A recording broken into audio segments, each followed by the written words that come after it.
5 puntos más destacados en esa guerra fría energética. Por cierto que Estados Unidos ya quiere y bloquea esa venta de Lukoil a Gunvor, como hemos dicho, alegando ya a esos vínculos con el Kremlin. La pérdida de potencial que cada vez incrementa más de 14.000 millones de euros en activos internacionales. Y atención, porque Rosneft podría incluso absorber a Lukoil, reforzando ese control estatal en todo momento del petróleo ruso. Y ya saben, esto está teniendo un impacto global, la tensión en el mercado energético y el riesgo para el suministro europeo.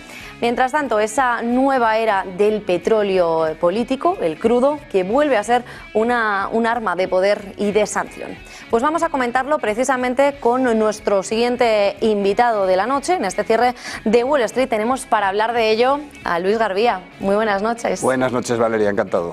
Muchísimas gracias por acompañarnos durante este cierre de Wall Street. Luis, quería preguntarte, Lukoil en crisis, Washington que bloquea esa venta y reaviva la pugna por el control del petróleo ruso. ¿Qué lectura haces sobre esta gestión del riesgo financiero? Pues al final estamos viviendo una vez más lo que ya hemos vivido previamente en Ucrania. Hay dos grandes potencias que están en lucha, Rusia, China, Estados Unidos, y las consecuencias siempre las acabamos sufriendo en Europa. Hay un libro por ahí, porque todo lo que estamos hablando y lo que hablaremos tendrá que ver con guerra de otra forma. Hay un libro chino, se escribió en 1999 por dos generales, Guerra sin límites, lo escribieron los generales Liang y Xian Sui. En ese libro lo que comentaban es que en este nuevo mundo digital la guerra ya no iba de matar al enemigo, ya no iba de disparar, sino se jugaba en otros terrenos. Esa guerra la estamos viendo en el tema energético con las sanciones a Lukoil, y también la estamos viendo a nivel interno dentro de Estados Unidos o con el propio portaaviones Ford. O sea, al final estamos viendo cómo la guerra va mucho más allá de lo que es matar a gente, y sobre todo esto que acabamos de ver es un acto absoluto de guerra en el plano económico, Valeria. Y también, Luis, ¿podría esta decisión acelerar la consolidación del poder energético de Rosneft dentro también de Rusia? Totalmente, porque al final yo hay veces que con los movimientos no tengo claro quién es el que sale beneficiado. Si lo miramos sin analizarlo con profundidad suficiente, es Estados Unidos el que ataca a Lukoil.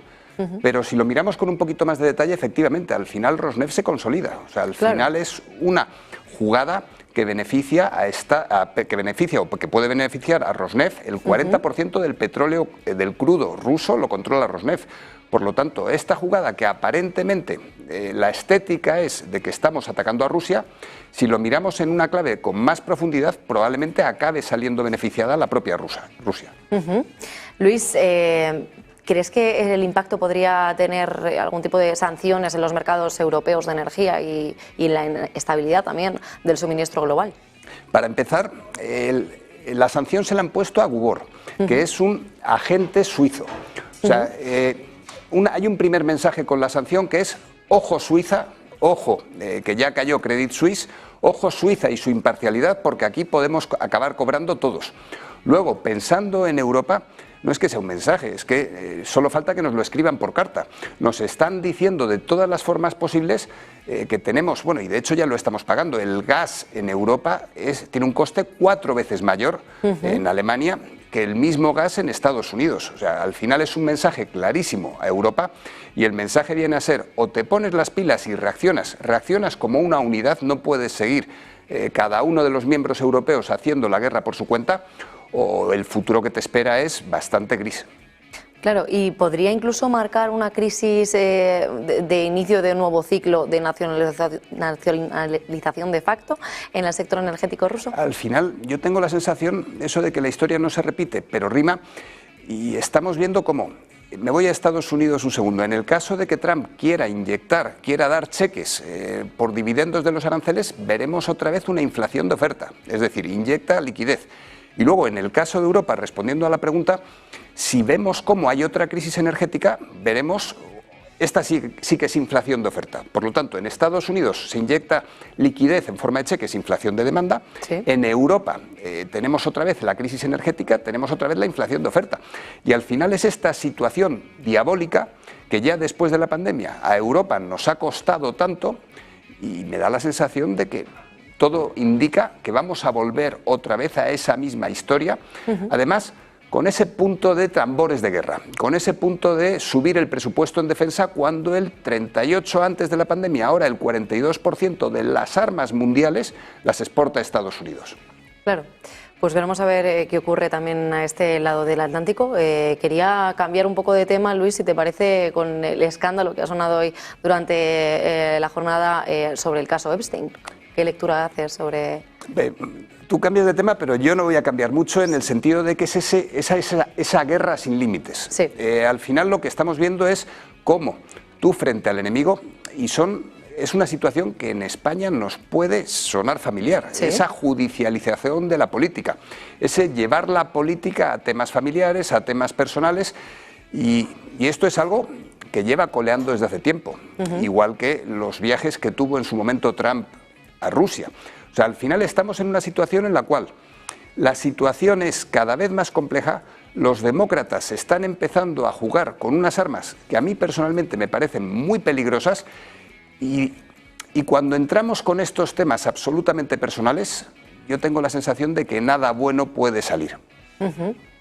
Y acerca del US Gerald Ford, que hemos comentado anteriormente, ¿cómo debemos interpretar este despliegue militar? ¿Como una operación táctica contra el narcotráfico o más como un gesto estratégico de presencia en otros actores también? Sí, además la estética, o sea, fuera del agua, lo que estamos viendo es cómo es un acto más contra el narcotráfico. Permíteme la ironía, es un pequeño barco que vaya a luchar, pero es que no es pequeño el Gerald Ford. Estamos hablando del portaaviones más grande del mundo. Estamos hablando que tiene más de 300 metros de eslora, 100.000 toneladas, es capaz de albergar a 75 aviones, o sea, es un señor portaaviones. O sea, no es lucha contra el narcotráfico debajo del agua. O sea, al final esto es algo mucho más grande y a mí me recuerda a la doctrina de aquel presidente de Estados Unidos, 1823, James Monroe. La doctrina Monroe de América para los americanos. Estábamos en aquel momento, España en concreto, España y Portugal con las colonias, y James Monroe lo que dijo es, desde Estados Unidos, dijo América para los americanos, pero realmente lo que dijo es, desde Estados Unidos estamos dispuestos a defender América entera, el continente, de todo aquel que no sea americano. Es decir, América me la quedo yo, es lo que dijo James Monroe, y lo que estamos viendo con este portaaviones es cómo, frente a los acuerdos de Mercosur, frente a la hegemonía cada vez más dominante China, pues en cierto modo Estados Unidos saca ese portaaviones para decir, todo esto de aquí es mío. Es una doctrina Monroe 2.0 que, por un lado, si le preguntan a Trump, por supuesto que dirá que está luchando contra el narcotráfico, pero la realidad es que es, insisto, el mayor portaaviones del mundo. El libro de Guerra sin Límites de los generales chinos hablaba de que para proyectar, o sea, de que no era tan importante usar el poder, sino proyectarlo. O sea, mira qué poderoso soy. Y es un poquito lo que está haciendo Estados Unidos en el Caribe. No está dando un tiro, no está haciendo un acto de guerra, además está lanzando un mensaje, esto es contra el narcotráfico, pero la realidad es que, insisto, es el portaaviones más grande del mundo y que yo, si lo viera delante, diría, jo, esto es algo más que luchar contra el narcotráfico. Enseñar algo de pecho, ¿no? Totalmente.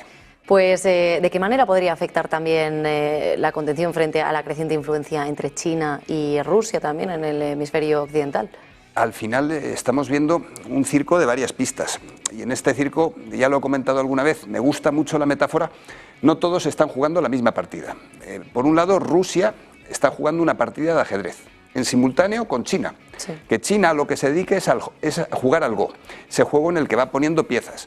O sea, en cierto modo, Estados Unidos con lo del portaaviones ha defendido un territorio que no es suyo, un territorio que ya está en gran medida colonizado por China, donde afortunadamente se habla español en su mayoría, y la reacción de Estados Unidos es frente a África y es ese juego del Go que está jugando China. Frente a esa partida sigilosa, que juegan despacio mirando a largo plazo, Estados Unidos lo que está jugando con los aranceles es una partida de póker. Una partida de póker en la cual ahora digo que Groenlandia es mía, como puedo decir ahora el canal de Panamá o ahora pongo un portaaviones. Está jugando una partida de póker en la cual le merece la pena, pensando en la cabeza de Trump, más el corto plazo, más su situación interna, más las midterm, que son el año que viene, que cualquier otra visión a mucho más largo plazo que sin duda tienen Putin en general, pero también desde China.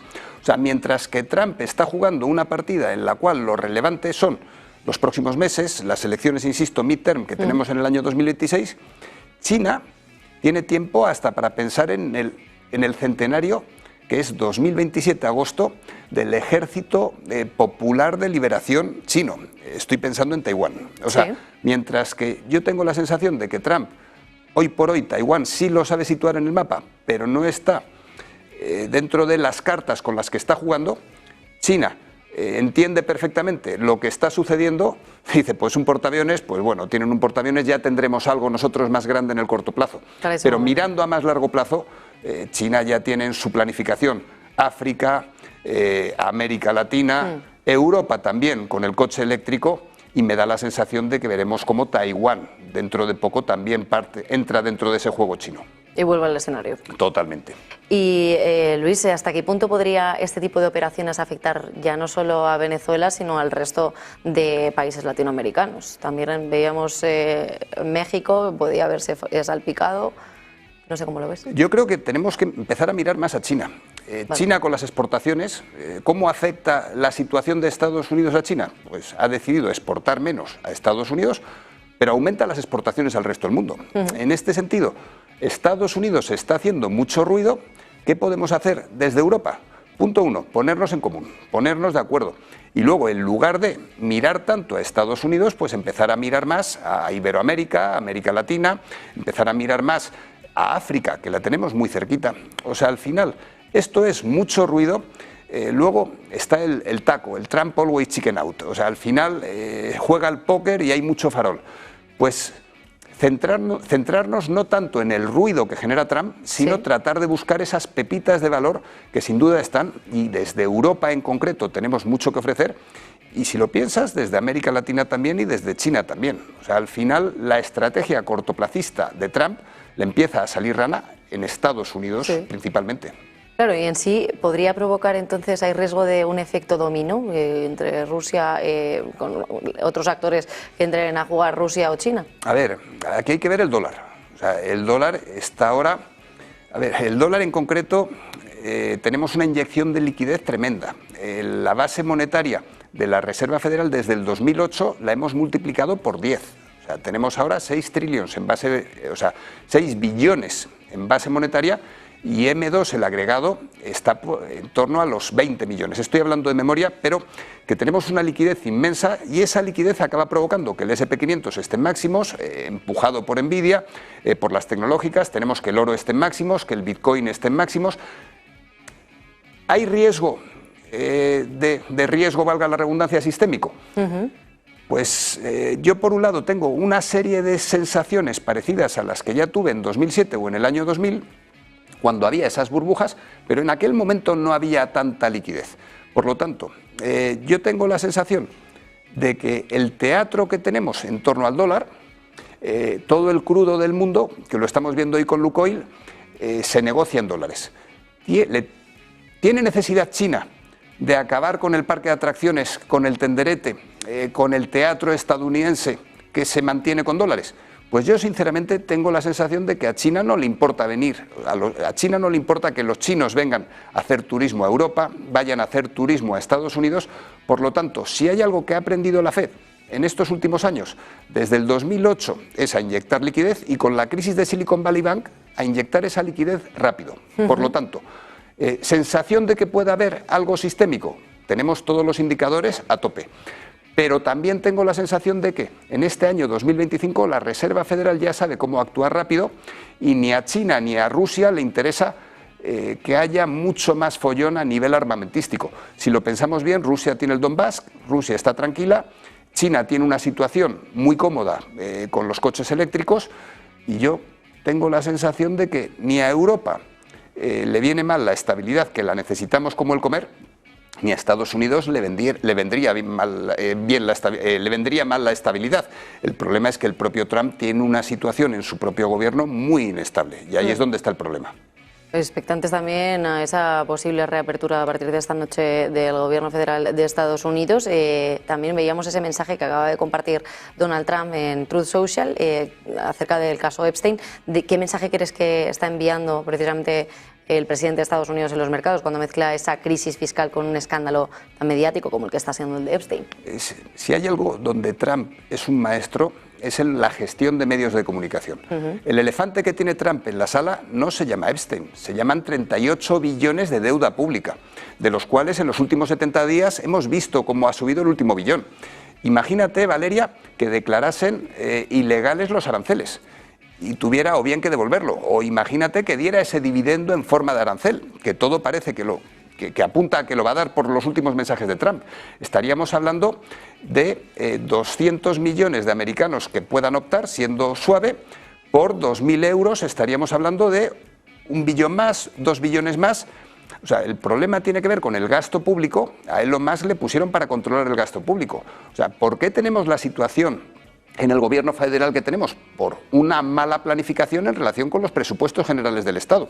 Por lo tanto, el problema que tiene Trump ahora, personalmente no creo que tenga que ver con Epstein, sino que tiene que ver con la gestión presupuestaria.